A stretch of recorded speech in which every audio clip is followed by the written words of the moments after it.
The following story has been brought to you by StoriesToInspire.org. In the yeshiva in Radin, there was the yeshiva of the Hafetz Chaim, and there was a wall in the front, and it had the name of a certain donor, and then there was other names on the other walls. So someone once asked, "What's going on? What's happening here?" And they said the following. It's fascinating. When the Hafetz Chaim decided that he was going to build the yeshiva, he decided this was necessary, so he's going to go do it. So he went out. People started hearing that the Hafetz Chaim himself is running the building campaign.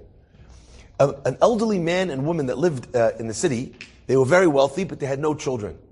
So they came to the Hafetz Chaim and they said, "Listen, we have no children. We have no continuity after we pass away. We want that the yeshiva should be in our merit. We want to give, here's the money for the whole yeshiva." The Hafetz Chaim says, "I'm so sorry, I have to refuse your donation." They said, "What do you mean, Rabbi? You should go back to studying and to teaching. Here's all the money. Build the yeshiva. What are you wasting your time?"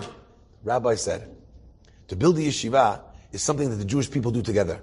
They don't do it nobody does it by themselves. Everybody has to do it together. And because that's the case, he says, "I can't take your money." They said, "Rabbi, you're not allowed to refuse our tzedakah. We want to give the money to tzedakah. It's not up to you to decide who gets to do it." They're fighting with the rabbi now. The rabbi says, "Okay, I hear you." They said, "Well, we're going to take you to a din Torah.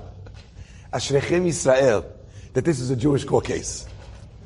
By the way, who wants to go up against the Hafetz Chaim? By the way, I don't know, who are you going to get to represent you?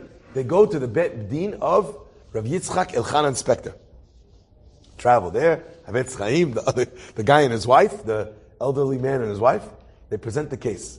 And Rabbi Yitzchak Elchanan says, you can't refuse them the opportunity to give tzedakah, but also, it's also an idea that it should be built by the city, by the community. So why don't you sell them the one wall, Mizrach, or 3 walls, and the other wall could be given by the community. Leave something for everybody else to be able to do.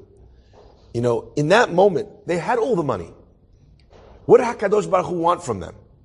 Their desire was to give all of the money. But there was something even bigger that they could give.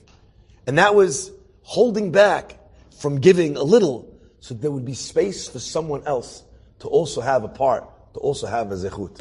Hashem should bless us to be able to raise people around us, at work, in the home, in the community, to trust, to allow space, and Be'ezrat Hashem, through that anivut, our efforts will be blessed. Enjoyed this story? Come again. Bring a friend. StoriesToInspire.org